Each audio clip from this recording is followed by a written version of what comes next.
Amen.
Jésus,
Adorer na bakombo na kitoko, adorer ye, yebise kazali nzambe, awumela la ngwende na ye, abona la ngwende na ye, kazali nzambe, kakotika na nzambe, eloko moko ngoko shako na nzambe. La ekobondela ndeko tango malamu tango malamu ya wepesa melio yebala kosezo kotongola yo kanda kotongola kitoko kanda kokumisa Seigneur, tu es Dieu pour ce que tu es. Seigneur, tu es Dieu pour ce que tu es, Yahweh. Osama la biambala ensemble kofekisa yo konjambe na yo te, Yahweh. Osama kokola ensemble kofekisa yo konjambe na yo pasa. Osama kobota na matele kofekisa yo konjambe, Yahweh. Yahweh manati kokata wetu na tumoka kofekisa yo konjambe. Jésus Seigneur,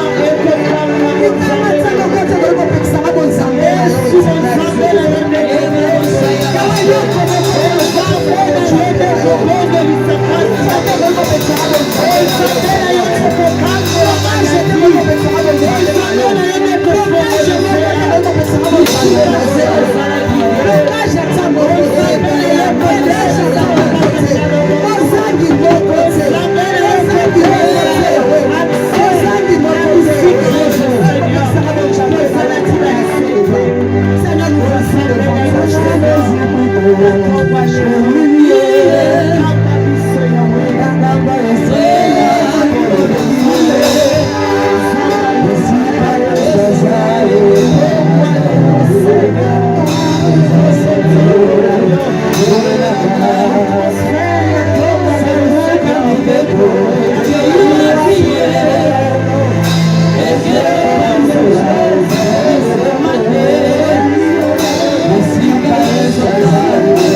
nzambe alobela yo nzambe atalisa yo nzambe abikosa motema na yo nzambe asala na ntongo lelo ete liloba ekoma na ntongo lelo ekoma na nguya ete liloba ekoma na ntongo lelo ekoma na puissance moko oyo moto moko akoki kokomprendre te totembeli mikongo na biso mpe tozali kobonzela.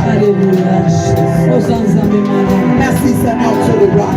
Merci pour tes nzambe liloba ekoma na ntongo lelo nzambe eza liloba na nguya éternel Dieu de gloire. Yawe ntango ekolobela biso Seigneur, nous sommes disposés Jésus, nous sommes disposés à entendre la prière de ce matin, nous sommes disposés à t'écouter ce matin, nous sommes disposés Yahweh yolobela biso na ntongo na lelo nzambe yabiposa mitema na biso yawe yabiposa mitema na biso yango toyepai na yo nzambe yango toyepai na yo yolobela biso na ntongo na lelo liloba ekoma na ntongo lelo eza liloba ya bomoi nzambe eza liloba ya bomoi Seigneur eza liloba ya bomoi éternel yango tokumisi yo nzambe yango tokumisi yo nzambe yasolo eza nzambe yokomanite Jésus alléluia Jésus alléluia Jésus yasolo ezali nzambe yasolo ezali nzambe Jésus ozali nzambe éternel toloba yawe nakobaneli nzambe yawe nanetololo jovashire tobasaba oto nazoyoka bino te peuple de Dieu nazoyoka bino te nzambe apesi epema wana mpo ekumisa ye apesi epema wana mpo adore ye apesi epema wana yozokambwisaka ndenge ozozanga likambo kolobela ye okazo kitoko boye ozozanga maloba kolobela nzambe ozoyeba tolobela ye nini me moma nini epesameli yo tala momo kitoko ya kosopa motema na yo ya kosopa motema na yo il est là tu es là je te rassure ce matin que tu es là Jésus-Christ est là la présence de Dieu est là ce matin sois tellement disposé ma soeur sois tellement disposé mon frère sois tellement disposé sois disposé sois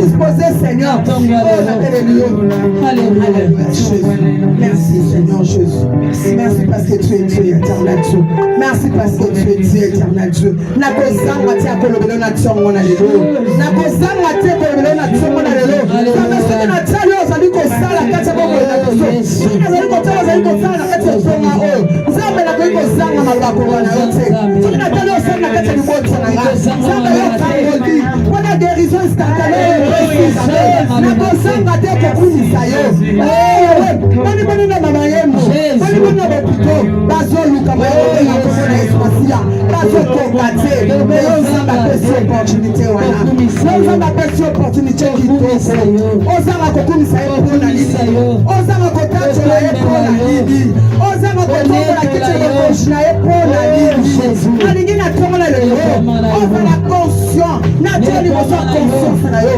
tala nzambe asalela yo tala ndenge abikisa yo na baaccident tala ndenge abikisa yo na bamaladi oh Jésus nzambe alaka fidèle je vais te dire ce matin ce Dieu là est fidèle je vais te dire ce matin ce Dieu là est fort je te dis ce matin dispose seulement ton cœur je te dis ce matin sois seulement disposé sois seulement disposé lokomona bolamu na nzambe sois seulement disposé lokozala sesi lokobina lolenge oyeli awa te sois seulement disposé alléluia aux ensemble Jésus alléluia Jésus tu es merci Jésus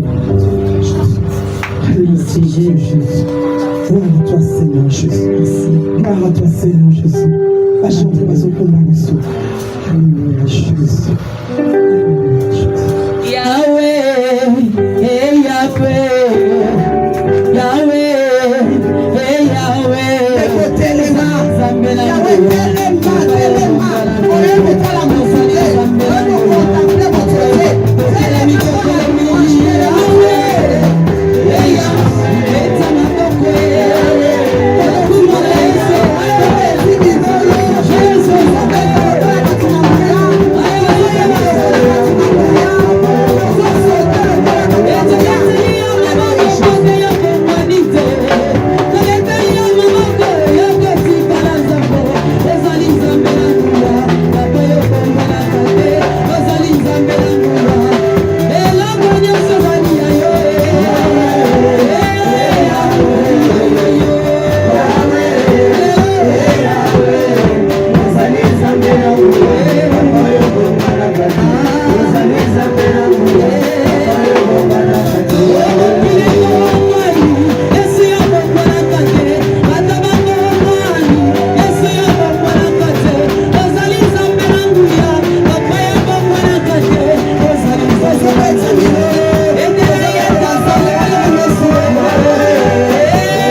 wana kolesa biso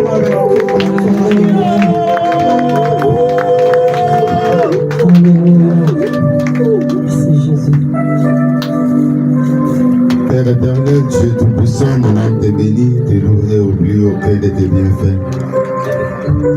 Ce matin, je te rends grâce au Dieu tout-puissant. Je témoigne ton amour vis-à-vis de nous, tes enfants. Bénis ton peuple. Parle ton peuple. Oriente-nous, ô Dieu tout-puissant. Toi qui es le potier, nous sommes l'argile. Si ce matin tu peux donner à quelqu'un la forme qui te plaît, ô Dieu tout-puissant. Si ce matin tu peux transformer la vie de quelqu'un et à ramener quelqu'un à la repentance, ramener aussi la vie de quelqu'un à renoncer, à changer sa vie. Je bénis ton nom. Loin de nous tout esprit de distraction. Tout ce qui ne t'honore pas, tout ce qui est contraire à ta volonté, doit libérer ces lieux au nom de Jésus-Christ. Nous voulons que toi seul tu puisses régner en maître ces lieux. Nous avons aucun intelligence dans biso. Nous avons aucun mayele dans biso. Et que nous sommes comme ça la carte de l'esika oyo. Et ça va uniquement pour n'enquêter. Ne laisse jamais l'ennemi, Seigneur Dieu tout-puissant, distraire quelqu'un. Voilà pourquoi nous n'avons pas mis là. Esprit de distraction. Nous n'avons pas mis là esprit de voyage à penser. Nous n'avons pas mis là union sur les alliés à Yodia Katinesika Oli. La Samé de Congo, la Congo et l'équipe à Congo Nyoso, la Congo et Yesu avance autonomie. Amen. Amen. Est-ce que quelqu'un peut applaudir?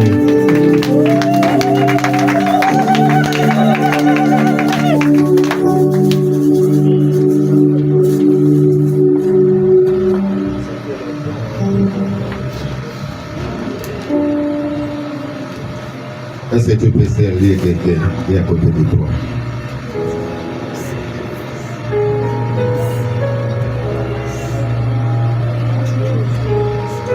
Bénis quelqu'un qui est à côté de toi, dis que Dieu te bénisse à haute voix. Pambola Moninga. Bansambe a Pambola yo.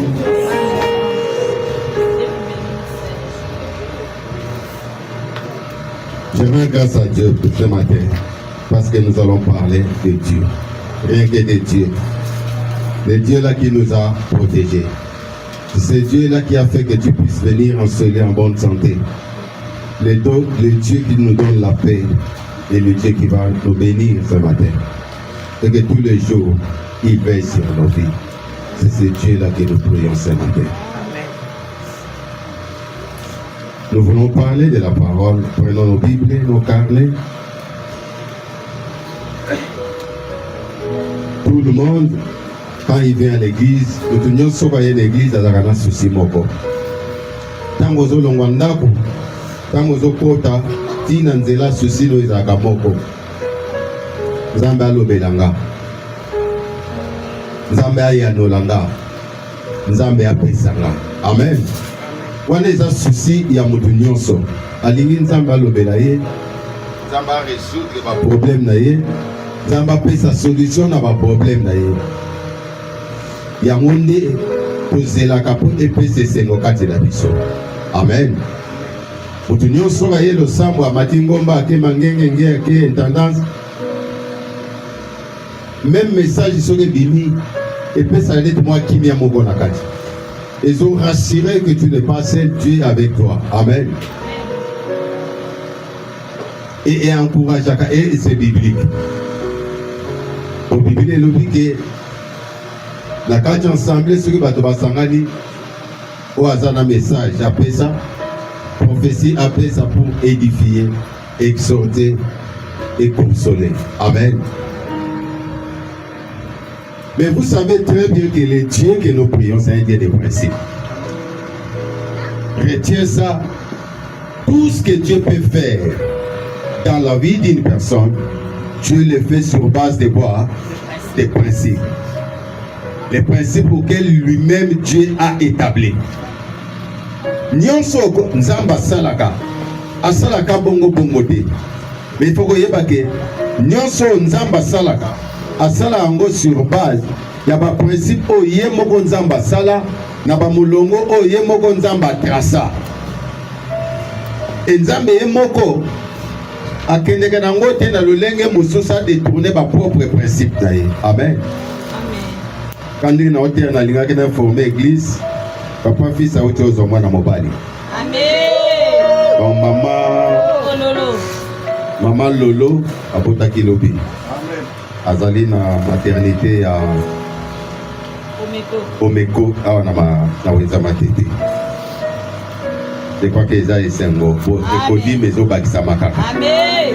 Ba misu ba okota. Misu bazoya. Amen. Alléluia. Amen. Pour na yo pezali aroya.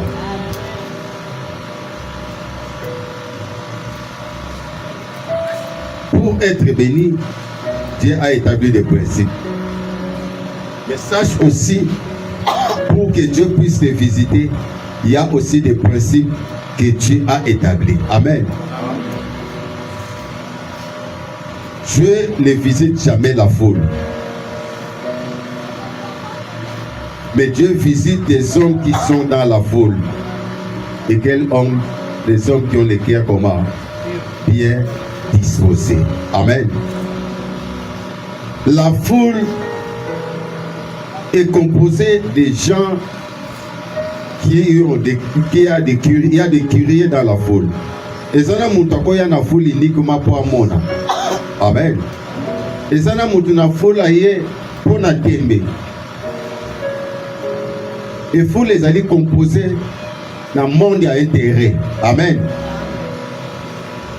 Intérêt est bien dans la foule. Bénéfice est bien dans la foule. Dès que tu fais à ta tour, na prière tu que ba okabola mbongo kuna et ko benda bato et belé.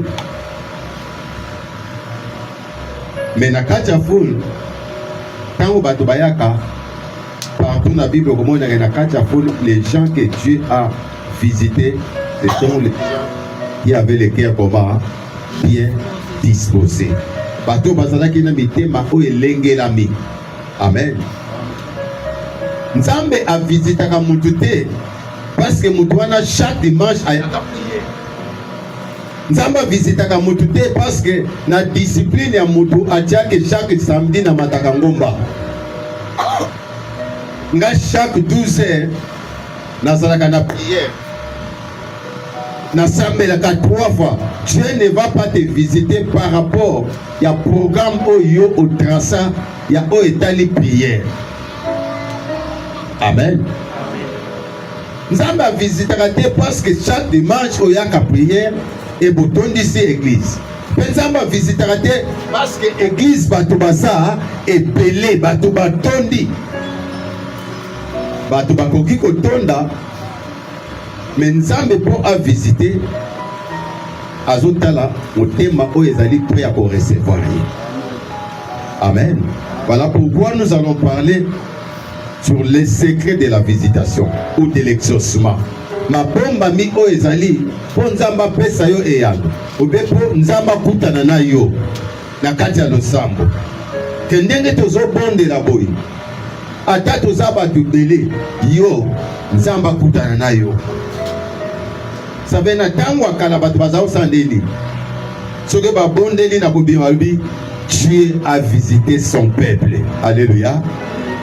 Est-ce que l'église maison du potier, Togo Salapé Kids, tant aux non, Dieu aujourd'hui avait visité quoi? Son peuple. Nzamba Koutana qui n'a eu le et tant bazo préciser, Dieu n'a pas visité tout le monde, mais Dieu visite quoi? Son peuple. Est-ce que toi tu es parmi le peuple de Dieu?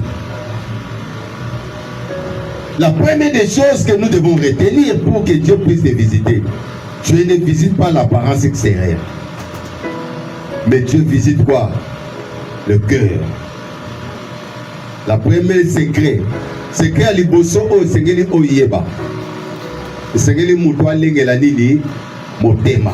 Voilà pourquoi dans les livres des Proverbes 4, au verset 23, que dit la Bible? Dieu nous attire l'attention à ce qui concerne le cœur. Proverbe 4, verset 23. Proverbe 4, verset 23 dit quoi? Proverbe 4, le verset 23. Je dis au nom du Seigneur Jésus-Christ. Amen. Garde ton cœur plus que toute autre chose, car de lui viennent les sources de la vie. Amen. La Bible dit, tu peux rester là. Tu vois déjà 1 Samuel 7. La Bible dit quoi? Garde ton cœur plus que toute autre chose. Église en a béni ma canson. Nzamba obeta cédé. Il n'a pas dit que garde tes pieds. Mais Dieu nous attire l'attention. Garde quoi? Ton cœur plus que toute autre chose. Au-delà même des biens matériels. Batela motema koleka mituka. Koleka wolo na yo palata na yo. Ezala mapango za nango. Batela ndenini motema na yo.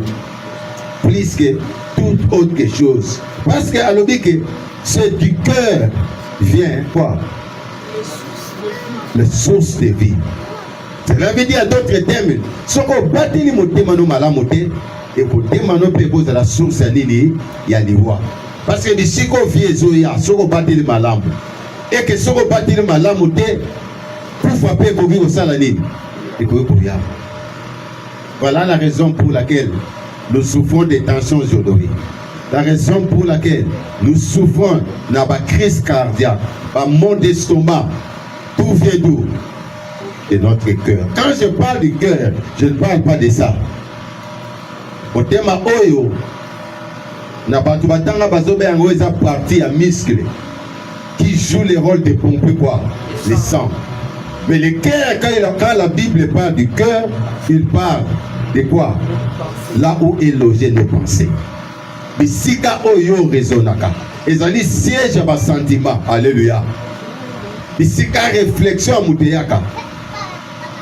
Et dans Proverbe, on parle de les pensées du cœur, là où est logé toutes tes pensées. Or, par maladie, on a tangi et yakananini, na maladie. Voilà pourquoi Dieu te dit ce matin, garde ton cœur plus que toute autre chose. Et il y a une deuxième raison pourquoi Dieu dit garde ton cœur. Il pouvait bien te dire, garde ta langue, garde ta bouche. Alléluia.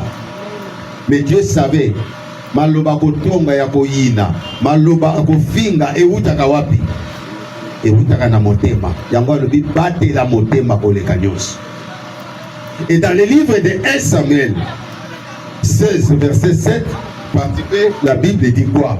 Pourquoi nous devons garder notre cœur plus que toute autre chose? L'Éternel ne considère pas ce que l'homme considère. Na partie de Bible que Nzambe atalaka te lolenge o mutu azotala.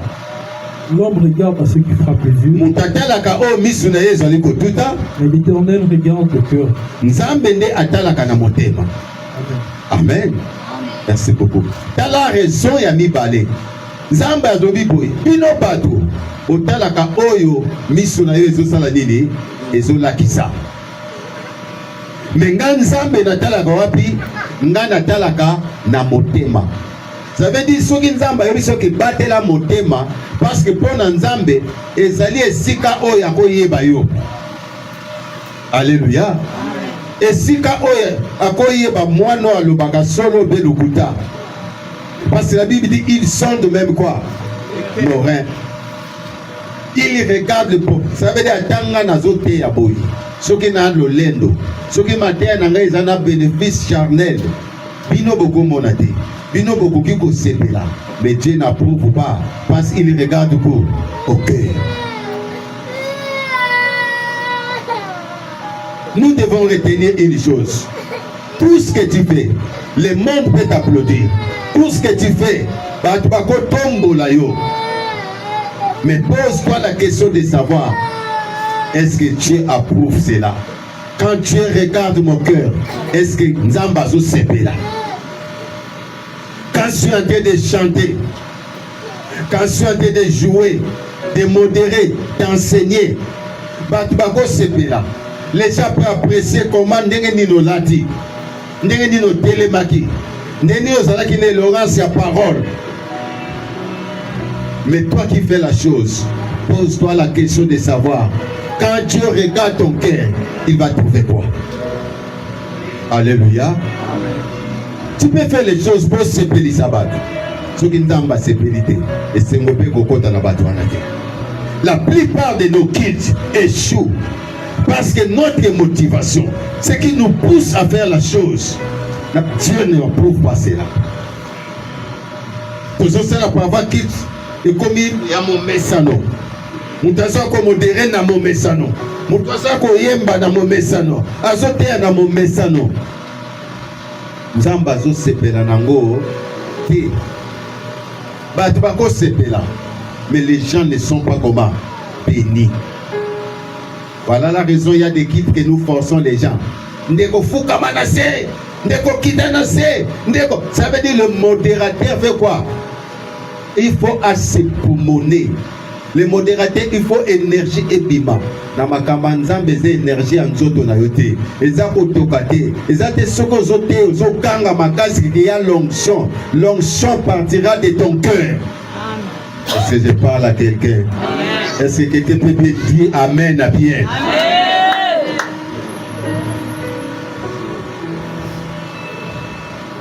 Au côté de ça, vous pouvez obéir les babos.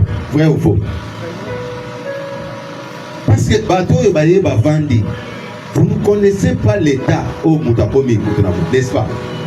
Mais si l'onction de Dieu touche quelqu'un, peu importe son état, ça sera pour son intérêt, parfois pour sa guérison. Amen. Alléluia. Voilà. Ce que vous en gère et que tu es connecté avec Dieu.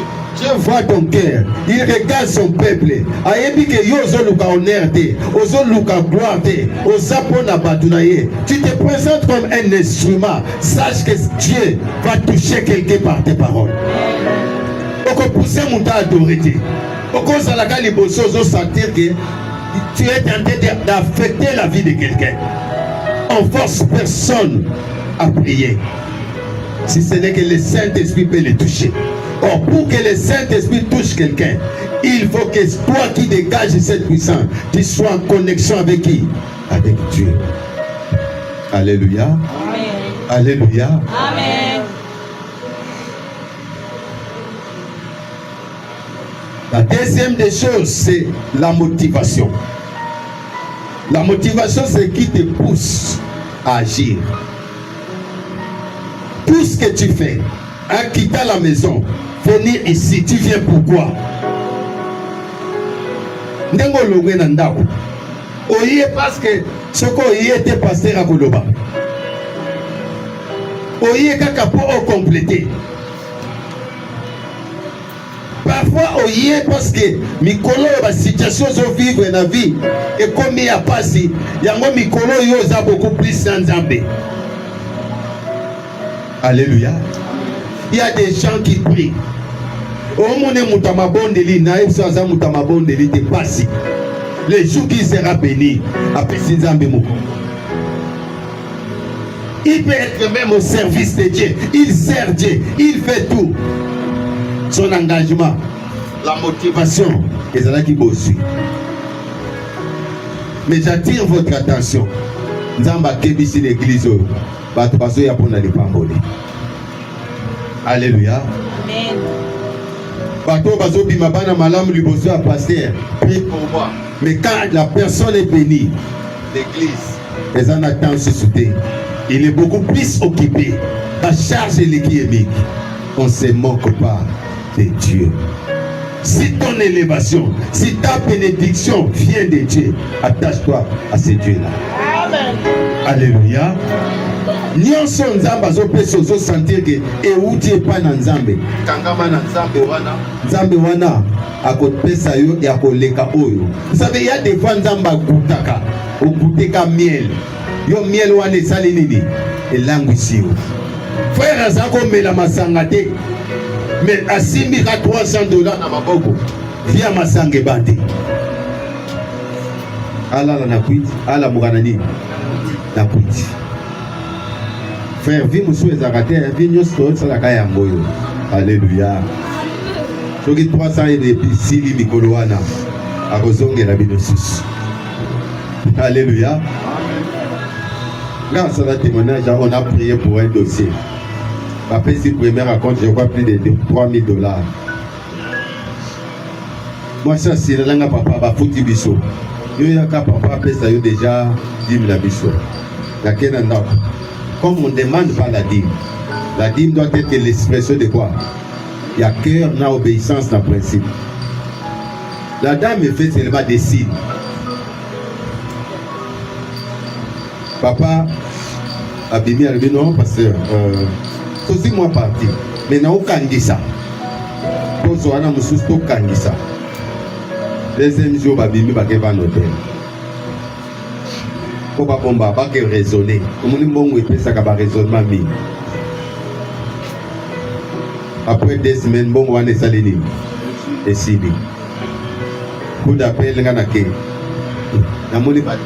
papa. Papa bon là ya tout yo. Alléluia. Papa a tout kutu to kena yo. Ka place to reçoit là. Papa calculer déjà 100 chaises ko ça la combien? Papa bon là nga live ça bino. Nathalie bango bi. Oui.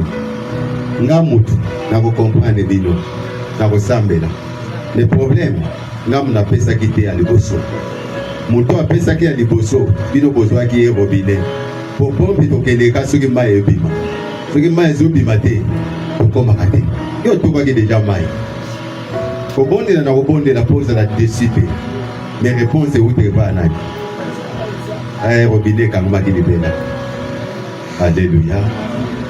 Voilà pourquoi Dieu connaît nos cœurs. Quand tu es là, Dieu connaît ce qui te pousse à venir à l'église. Les hommes sont à l'ouest pour au sein de Nyongo. Alléluia. À des gens qui sont en église. La motivation, c'est quoi? Qu'il décide là. Tu vas payer un bon monde. Mais c'est cette église-là qui veut la visitation. Avec de tels cœurs. Ta modèle à visiter Bango. Et dans Ésaïe 55, 8 à 9, la Bible dit, vous devez savoir, vos pensées ne sont pas les pensées de Dieu. Et vos voix ne sont pas les voix de Dieu. Ndenge Occident et Kabanana Orient, de la même manière, nos pensées sont séparées des pensées de Dieu. Yango nazoyebi sa mutu moko ndenge bato bakanzelaka yo eza nzambe te. Betakara soki mutu akansela yo mabe. Kokipe ye kutu te. Parce que yebisaka yo zaka nzambe na nga te. Pemo eutaka na yo te. Lembo na lati euti na yo te. Ça veut dire que makanisi na yo est remplacé makanisi ya nzambe te. Amen. Jugement ya moto mokili eza jugement ya nzambe te. Lecture ya moto mokili eza lecture ya nzambe te. To mokili koki ko juger na jugement na bango. Mais jugement ya nzambe eza l'apparence extérieure te. Jugement ya nzambe eza par rapport ya cœur na yo. Amen. Voilà pourquoi quand Jésus-Christ prêchait la parole dans le livre de Jean 2, verset 23 à 25, la Bible dit quoi? Jésus-Christ prêche la parole. Il fait les miracles. Alléluia. Hier soit sali bikamwa. Multiplier bilo batuba le batuba sepeli. Mais la Bible dit Jésus-Christ ne se fiait pas de ces gens. Après ça qui bango confiance te. Azako tia bango kate. Et c'est vous comprenez? Bato balongwenda. Ba une église. Bikamwe salami. Mais Yesu, à cause de l'état de leur cœur et leur motivation. Souvenez-vous, il a dit quelque part, Bozon landanga pona lilobate, mais bino bozon landanga pona nini, pona bolia, lobi boliaki, yango boye zongi sus na tongo, bobo sana nini, bolia, alléluia. Na bino lilobezate, bioligi miracle. Yango bato ebele balandaka yo balingaka yo te balinga oyo oza nango. Est-ce nazoyebisa ngo mutu moko? Tu es entouré de flatteurs, fais attention. Si tu n'assainies pas ton environnement, ce sont des flatteurs. Si la mbongo okomona place okoyeba état d'âme ya bato baserkelaka yo batongo on a noté modèle wana. Au senti que batonga ka moto asili mbongo. Parce que bazala ki ba mité. Alléluia. La Bible dit que Jésus-Christ ne se fiait pas d'eux. Il n'avait même pas besoin de leur témoignage. Et que personne aussi puisse témoigner de Christ à cause de l'état de leur cœur. Deuxième chose, c'était quoi? La Bible dit, cherchez quoi? Premièrement, le royaume. Et toutes ces choses vous serez données comment? Par-dessus. Luka liboso bokonzi alola. Or, Jésus-Christ a constaté quoi? Que tous ces gens ne cherchaient pas le royaume, cherchaient quoi? Les biens matériels. Et c'est aujourd'hui dans nos églises, nous ne cherchons pas le royaume, mais nous cherchons quoi? L'exaucement de tous nos besoins. Aujourd'hui dans l'église, vous savez, c'est l'expérience. Vous allez voir que s'il y a 1000 personnes en Ngomba, tout le monde cherche Dieu pour les biens matériels. Au moment où nous avons les Ngomba, les lobes ont été ramassués. Les lobes ont été regrettés comme Paul a regretté sa vie passée. Mais quand quelqu'un fait couler les larmes, c'est pour la libana, pour la libana. Donc, ça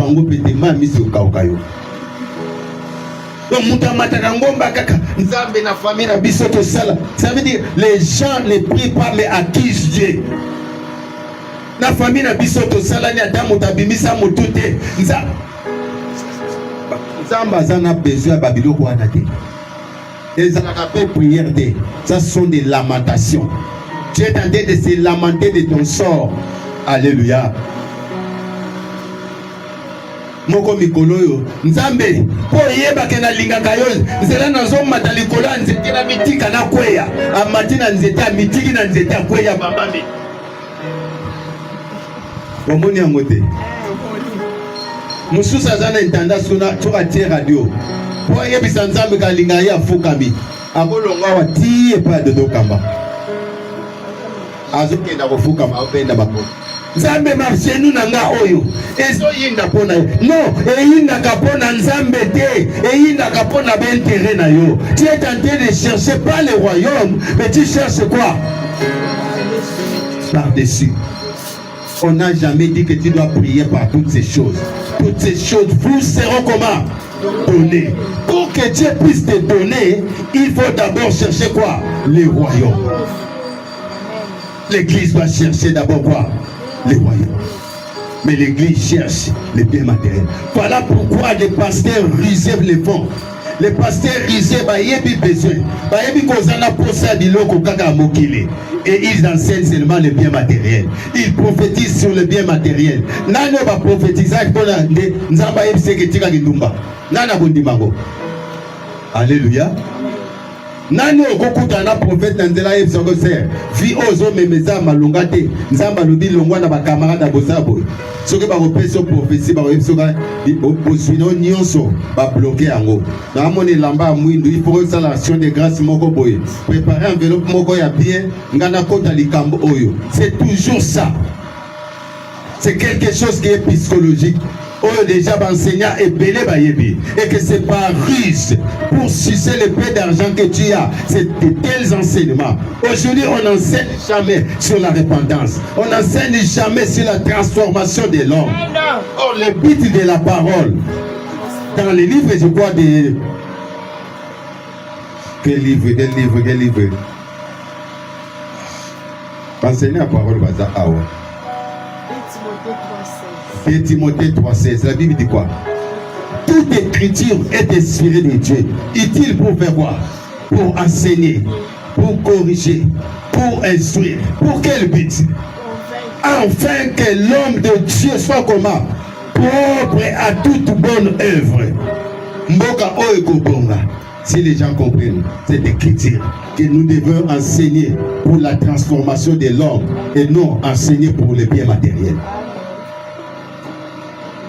Enseignement est belé tout ça là awa auto pesa ezomema batuka na fwe moko ya biloko La prophétie tozo sala, tozo déclaré, ezo mema batwara na nini na bosu, na biloko. Comment Dieu peut nous visiter? Quand Dieu regarde les gens, on a confiance dans la montée. Tu n'es pas membre du royaume. Tu n'es pas peuple de Dieu. Tu n'es pas dans la famille de Dieu. Mais comment Dieu peut te visiter? Ndenge ni okolinga mbonga mutu me mutango olinga kaete. Oliaka fufua mutu wana me mutu alamba fufua olinga kaete. Olala la kananda kwa mutu wana me mukoro ndako olinga kaete. Nous aimons la bénédiction de Dieu, mais on n'aime pas Dieu. Vous ne voulez pas Dieu vient habiter dans ta vie, mais tu aimes seulement les biens matériels.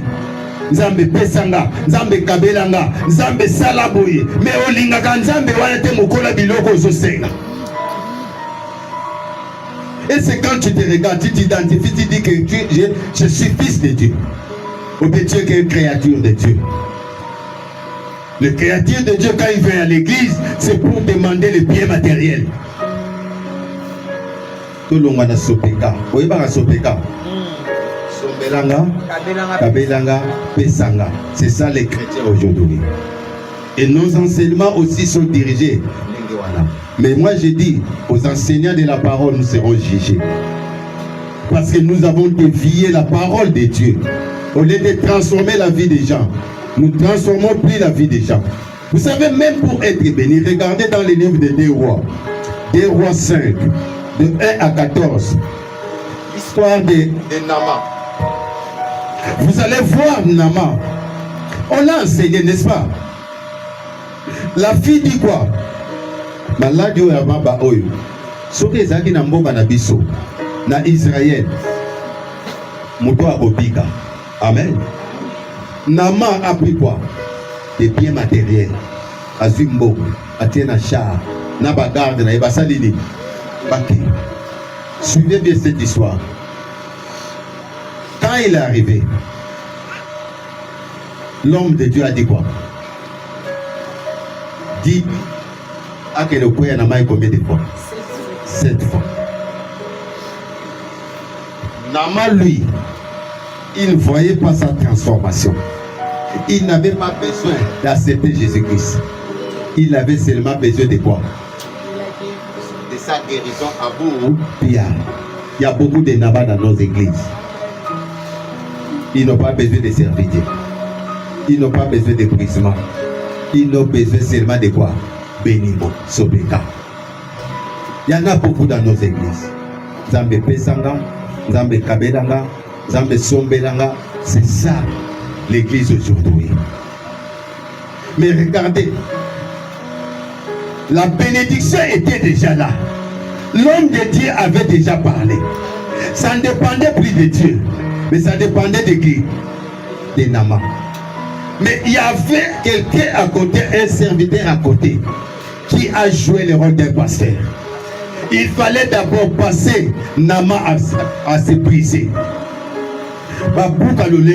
Alléluia.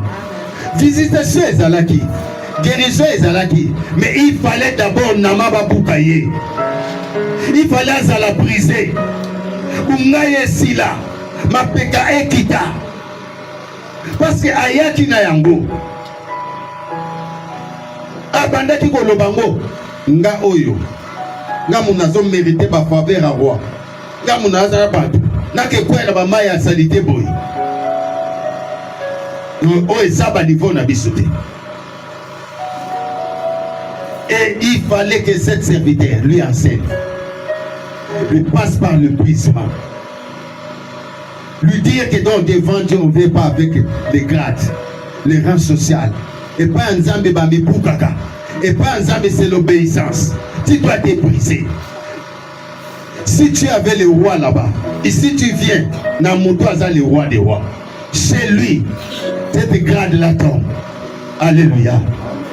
Il faut d'abord passer par l'eau. Et beaucoup dans nos églises, ils ne sont pas brisés en disant que j'ai accepté Jésus-Christ. Mais en regardant sa vie ne reflète pas Christ. Parce qu'il n'est pas brisé. Il n'est pas passé par le brisement. Il est à l'église. Mais sur Azoto, Azuela Ango déjà pété. Alléluia. Il y a des gradés à vos soins dans la carte de l'église. Il y a des gradés à vos ennemis dans la carte de l'église. Il y a des gradés des hommes et des femmes qui ne pardonnent pas dans nos églises. Et il y a des gens aussi avec la Kangotolo. Frère, Ngaso na Kangelo Motema. Ah, frère Nzambe Bokita. Mais c'est ce frère-là qui vient à Dieu, visite-moi. Alléluia. Ngasenga pardon. Eh, frère, les Kamini nous nous olba. Si on a senga pardon, pourquoi comme nani? Pourquoi que yebi sabat? Ce sont ces frères-là. Quand ils modèrent, il dit aux gens, to kita na se, na position a komi buka, to senga pardon. Mensonge. En regardant son cœur lui-même qui parle comme ça, il n'est pas prêt à pardonner. Alléluia. L'église doit changer. L'église doit refléter l'image de Jésus-Christ. L'église doit refléter l'image. Paul disait, soyez mes imitateurs. Nous devons imiter Jésus-Christ. Voilà pourquoi il nous enseigne de chercher premièrement quoi? Les royaumes. Quand Nama a accepté l'épuisement, quand Nama a accepté que non, je dois accepter Jésus-Christ comme Seigneur et Sauveur, et on doit me baptiser. Vous savez, quand Nama était guéri, il n'est pas sorti avec cet orgueil. Parce qu'il avait reconnu qu'il y a un Dieu à Israël. Souvenez-vous, c'est Nama qui avait gagné Israël dans des combats. Mais il est venu à Israël, guéri en Israël. Azonga ki na nzamba basiliate, mais azonga ki na nzamba Israël. Et Nama azonga qui transformé. Voilà pourquoi l'homme de Dieu a refusé le présent de Nama. Alléluia. Pourquoi? Pour lui dire que il y a biso to somba kango na mbongo te. Attention homme de Dieu, toute prière n'est pas accompagnée par des enveloppes des actions de grâce que vous demandez. Comment moindre prière aux autres frère bongisa moi prière. Bongisa moi enveloppe et action de grâce. Quel rapport y a-t-il entre action de grâce? Il y a peu des hommes de Dieu qui peuvent refuser des enveloppes. Nabi une fois na boya ndenga na mwana okokende na ya siliki. To sale prière na entre ba minimiser ki biso. Otuna mwana ba mona bino net moi ba gêne. To sale prière manifestation bespi ezoloba impact salami na lupango. Papa lengi, papa boya kovanda wa. Batie bakiti. Bakoka mine de bimi. Ba FCD. Non merci. Biso to liaki déjà. Mais tu as dit mon côté. Ça veut dire na énergie au ebimi. Au sentir pensant que équilibre est salini. Et sili. Au tali coca, au tali honneur là. C'est mon nom papa merci. Je crois prochaine masso qui te y est tout bon. À côté de $10. Bon profite attention. On a dit papa toza pembeni akana limete. Toza qui na je crois 7e église dans on a dit toza pembeni akana limete. Garde ça prochainement. Eh, le bimi 7e to mataka. Faut aller papa. So yo ko joate. Ngana zonanga. Pour yo so do kabana boke na ndako. Soko kebuna na ndako kosali. Ukulia. Minga ifale ngana zonanga. Ngadi ah papa obima ke yazidi.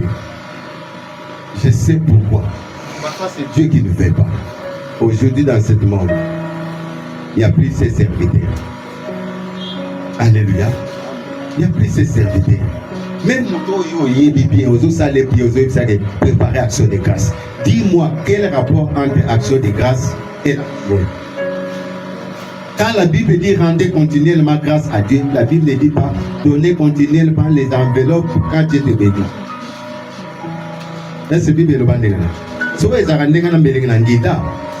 Donc chaque fois, nous devons changer. Il y a des églises, chaque fin de mois, on amène les enveloppes d'action de grâce. Et on amène ça à qui? Pasteur, où est ça action de grâce? La grâce, on les rend qui? À Dieu. La Bible dit rendez grâce à Dieu. L'homme de Dieu, on le bénit. Mais on ne rend pas grâce à l'homme de Dieu. Il n'est pas ton Dieu. Rendez grâce à Dieu.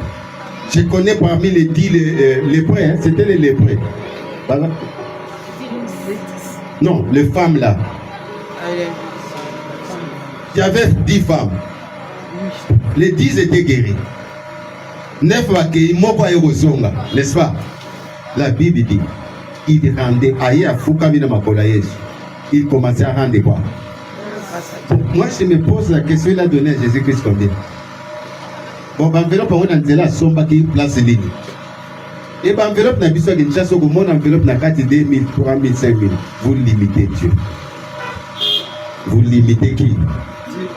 Maison du côté, nous devons sortir dans toutes ces choses. Cela ne veut pas dire qu'on n'a pas besoin d'argent. Mais c'est Dieu qui bénit. C'est Dieu qui va nous donner quoi? L'argent. Vous aussi, vous devez sortir de cette ignorance. Ok, il y a un prophète, il y a un téléphone à Benguio. Parfois, les gens qui t'appellent comme ça, ils ne prophétisent jamais dans mon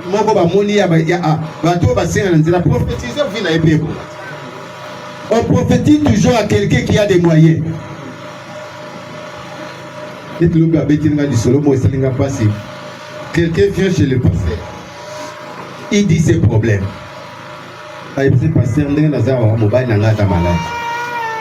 La situation telle. Pasteur n'a a invité une autre pasteur. A invité pasteur, on a dit déjà, dit que Makiona. A invité pasteur, tant aux oya. C'est Oana, Mobala Nambo. Le Mobala Zobé la maladie tel. Combat Mobali, combat serre Bonabo. Pasteur a une chère enseignement, onction côté. Onction Wane côté à Makiona. L'arranger, les en a servi. Azateo, c'est raté. Oui, l'église, il peut voler à Rabalamoko. Kangai, on se salé. Vous en avez mobile, vous en avez bocaté la photo. Azobé la maladie. Papa. Moi, c'est allé à l'objet. Oh, Izakaka, Zambi. Dieu me dit, tu me donnes $500. Vous savez, moi, c'est à Luca. Par tous les moyens, quand il 500 salés. Apprécie. Mais regarde comment Dieu peut confondre les serviteurs de Dieu. C'est à la Timawana Zotambola. Ayo kukuta na musala nzambo sisi. Usanzamba tali ali mama. Na yo kuna yo ya mawa. Okene na église moko boyi. Kasenga ki $500. Opesa ki yango. Les prophéties wana ezalaki lokuta.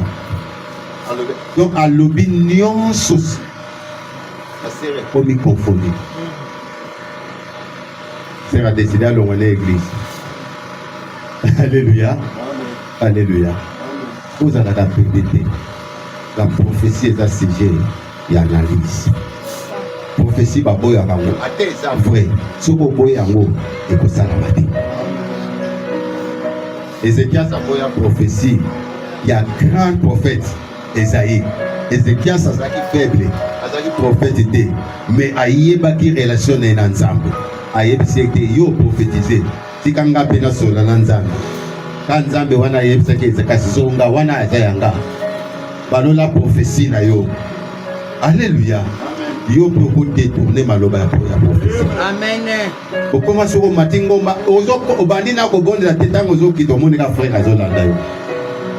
Dieu m'a dit. Vous allez net ingad. Net tendance na au père bango passe nazo kita. Papa na moni contrat. Excusez frère. Na télémi. Tango kita boye nzamba papa na sambe lante. Maloba na ngawa na nzamba lobela nani ya yo. Ngana ba problème na ngana yeni. Na kemba la moko. Alléluia. L'église, je veux une chose. Nous voulons l'église où la puissance de Dieu se manifeste. Et pour que la puissance de Dieu puisse se manifester dans cette église, nous devons chercher le royaume. Chacun de nous doit chercher quoi? Le royaume. Parce que le royaume de Dieu n'est pas en parole. Le royaume de Dieu est en puissance. Amen. Si chacun de nous soigne son cœur, si chacun de nous regarde son cœur, chacun de nous doit demander le fait de brisement. Sokotonga kami, ole senga nzambe lola, osenge loko, gumbama, Dieu brise moi. J'aime le nom de cette église, Maison du Portier.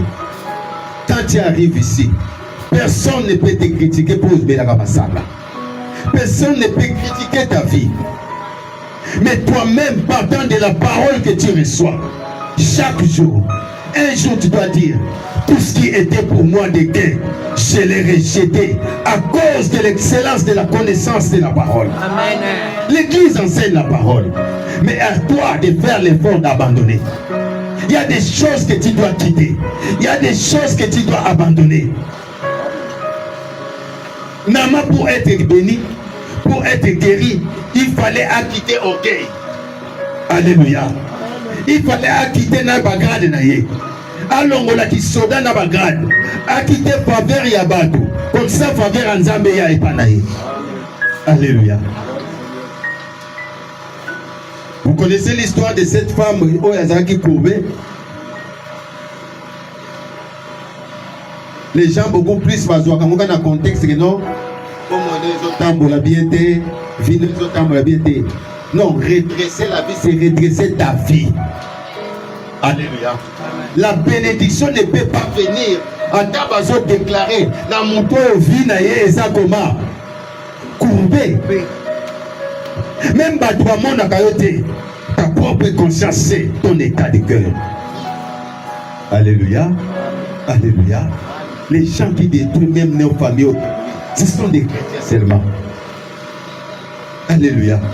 Là où nous devons être forts, c'est là où on devient faible, parce que l'état de notre cœur n'est pas propre.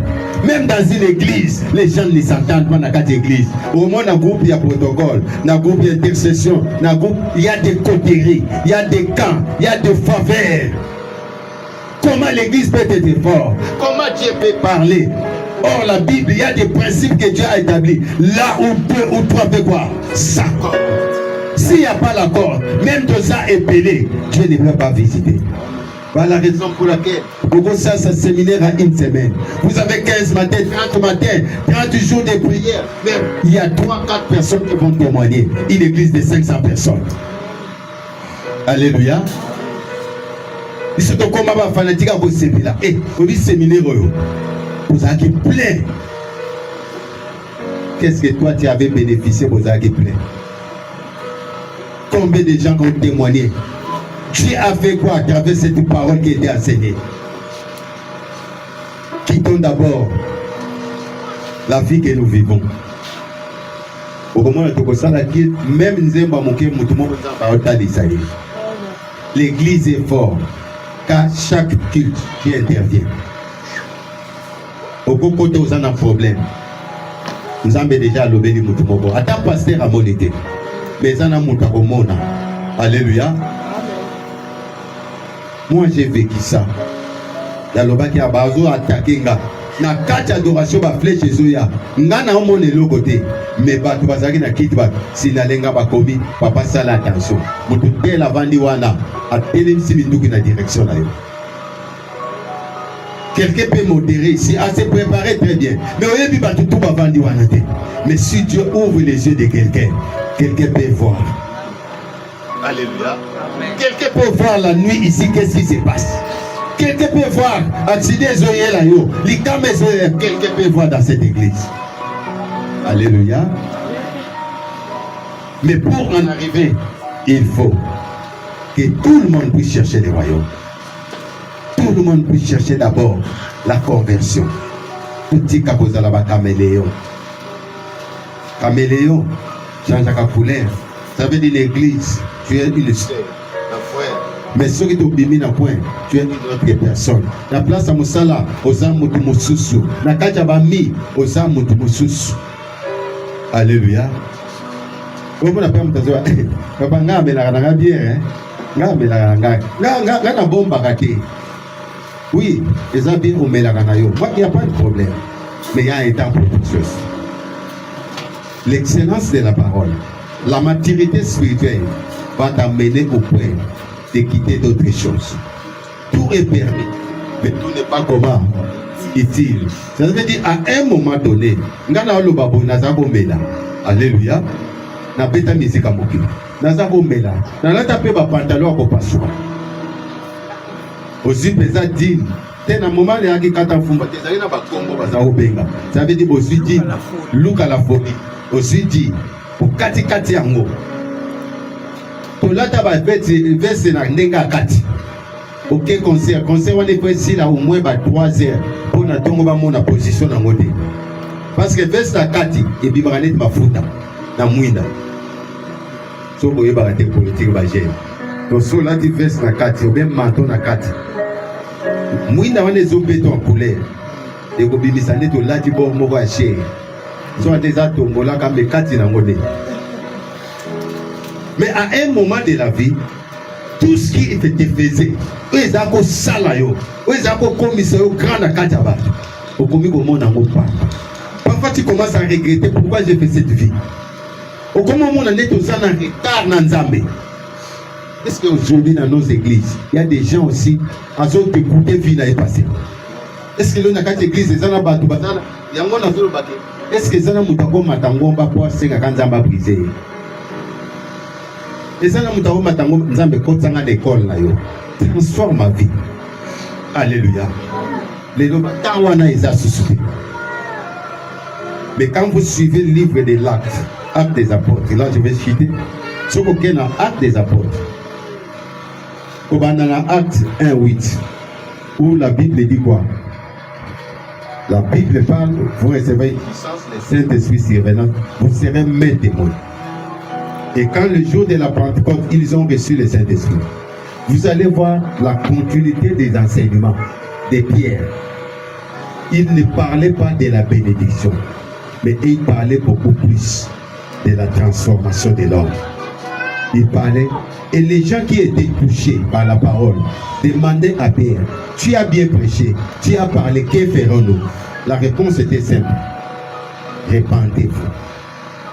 Et à notre époque, pas seulement la repentance, mais il faut se convertir. Alléluia. Se convertir, ça veut dire quoi? Changer, changement de direction. Quand je suis ici, dans le la station, tous mes pensées sont vers quoi? Station.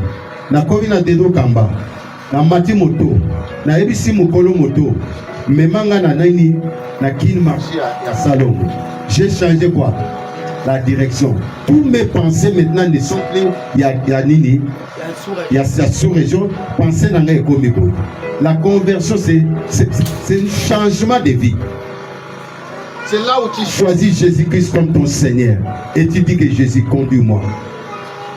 Ne viens pas à l'église. Vous savez, ne viens pas à l'église. Monte-toi à côté de l'église. Ayamba Yesouté. Comment ça va moyen? C'est la personne qu'on prophétise. C'est la personne qu'on impose les mains. Qu'on garantit toute la bénédiction. Frère Ogozoa Moussala. Mais ces frères-là, Jésus-Christ ne les connaît même pas. Il n'est pas fils du royaume. On n'est pas prêt à dire aux frères, accepte Jésus-Christ comme Seigneur et Sauveur. Change ta vie. Que le Seigneur puisse te briser. Je vous propose à l'église. Brisement. La famille n'a pas. Une personne a le brisement. A tout signé. Et ça l'a reçu. A tout tongié. A quoi yeba? Que moutouté la lingarangate. A quoi imona yope a yebi que yonde ozawana soit pessimou comme ça. Et allié que l'étape na yowana salanini à l'écart. Donc à Zaki na maternelle yanzambe a passé déjà première primaire. Il faut comme à l'université Nzambe. Ça veut dire na batambo ko boy. Bilo nyonso comme mon nango kaka tinate. Et ça étape oyo zo que nous ça. Mais ne restez pas élément. Kotika la ka élément l'église té. Kotika la macrocéphale té. Bano ba boto ba mutu munene. Donc so ba vandi ko bo simbo ko té. Ba élément kotika la l'église. Kotika la témoin abotama pendant 5 ans 10 ans à la berceau à comme à charge. Et dans l'église, de telles personnes deviennent des ponérances, des mal profonds qui sont là pour chasser les autres. Voyez l'église à Bissau. L'église, ah bah hein. Mais il y a Zakawana, il y a Longwakate. Mais il y a Zawana pour donner seulement les informations négatives. Sont là des mal profonds. Alléluia. L'église, pardon, tika. Frère, Bissau de Zawa, Bissau de Oumbeli. Tu y bien ou bien. Mais il y a bien ou bien. Déjà, il y a une position, n'est-ce pas? Et soit, il faut comprendre, pose-lui seulement la question. Comment fait-il le mot raté pour la ligne? Je vais vous matin, amen. Amen. Amen. Est-ce que quelqu'un est prêt à dire que Seigneur, fais de moi ce que tu fais? Mutafandi ya lobi nzambe salanga oyo lingi. Nazala te o mokili lingi. Nazala te o famille lingi. Mais nazala oyo lingi. Parle ça. Tu demandes à quelqu'un dit à Dieu. Kosambe loko musute. Dis Seigneur, brise-moi. Façonne-moi. Donne-moi la forme qui te plaît. Salanga pesanga forme oyo lingi. Oyo te bato balingi nazala, mais oyo olingi nga nazala. Est-ce que quelqu'un la parole l'a touché? Qui peut dicter vers nous? Est-ce que quelqu'un la parole l'a affranchi? Qui peut prendre la décision? Quand la parole a franchi, il y a une décision à prendre. La femme de Père de sang dit quoi? On l'a aussi, mais là-bas, parce que la parole l'avait affranchi. Il y a une femme dans la Bible, il dit, on a enseigné la parole dans sa maison. À la fin, il dit quoi? Si vous trouvez grâce à mes yeux, venez habiter chez moi. Parce que chaque jour, na yo karalilo baya boye. Dis Seigneur, transforme-moi, brise-moi. Ma façon de penser toujours, je pense négativement. Garçon na kangi motema, na ligne du sarate nkolo. Brise-moi. Malobe bimanga munoko nanga epambola kate. Et puis ça kayo esengote. Brise-moi. Je vais passer par le brisement. Demande ça. Mata mongongo na yonde konanga. Abondeli na kitya lelo. Senga yango. Mata mongongo ndenge osalaka prière ya komba. Ndenge osambelaka lelo nde senga brisement. Senga brisement, senga nzambe a transformé yo, a changé vie, a changé le lengo na komona makambo.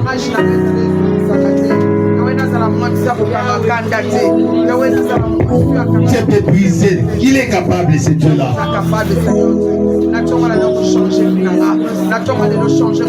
Il est capable de te briser. Cherchez premièrement le royaume. Quand il y a les îles de l'Éternel, quelqu'un soit brisé comme Bartimée, quelqu'un soit brisé comme Nama.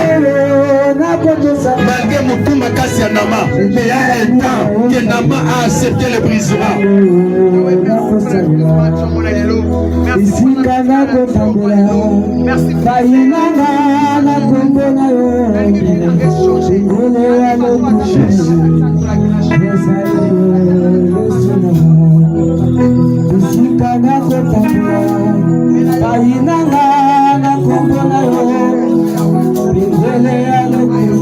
Demande cette brisement dans l'église.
pouvez répéter après moi. Seigneur Jésus. Répétez vraiment. Seigneur Jésus. Ngayo liboso na yo. Nazali peuple, nazali faible. Mais naye liboso na yo. Opesanga forme oyo. Oyo olingi. Baboti bapesaki nga forme. Ndenge bakolisi nga. Ndenge balakisi nga. Benga yo liboso na yo. Nalingi yo nde opesanga forme solo. Yoza portier. Nga naza archi. Pesanga forme. Oyo esengeli. Na kombo na Yesu Masiya. Na kombo na Yesu Masiya. Batombo ya lelo. Nazosemboka leloko moko. Brise lolendo na nga. Brise nyonso mabe kati na nga. Kombo na Yesu Masiya. Au nom de Jésus-Christ. Au nom de Jésus-Christ. Que Dieu brise toutes les paroles mauvaises qui sont dans ta bouche. Et qu'à partir d'aujourd'hui, que les paroles qui sont dans ta bouche soient des paroles de bénédiction, soient une bénédiction pour les autres. Et que tes paroles soient assaisonnées de sel. Tes enfants, que tu sois celui qui bénit tes enfants. La cabane, la maloba, assaisonné. Munoko ezalaki kofinga après cet enseignement et comme munoko ezali kopambola que Dieu brise ton orgueil au nom de Jésus-Christ. Que Dieu brise ton ingratitude, ta cupidité puisse tomber au nom de Jésus-Christ. Ça m'a brisé le lait de la yo, manque à pardon na yo, manque d'humilité na yo, ça m'a brisé en go au nom de Jésus-Christ. C'est toi seul qui a le pouvoir de transformer. Laisse que cette parole soit accompagnée de puissance. Que cette parole soit accompagnée de ta puissance. Cette puissance qui va transformer la vie. Au nom saint de notre Seigneur Jésus-Christ. Au nom de Jésus-Christ. Que Jésus prie le Christ, nous disons tous. Amen. Amen. Je croyais que tu peux applaudir et pousser des cris de joie.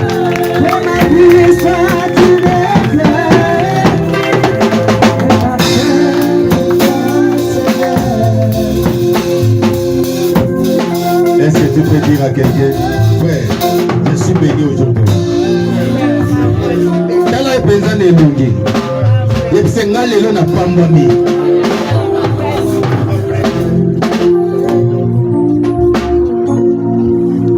Amen, peuple de Dieu.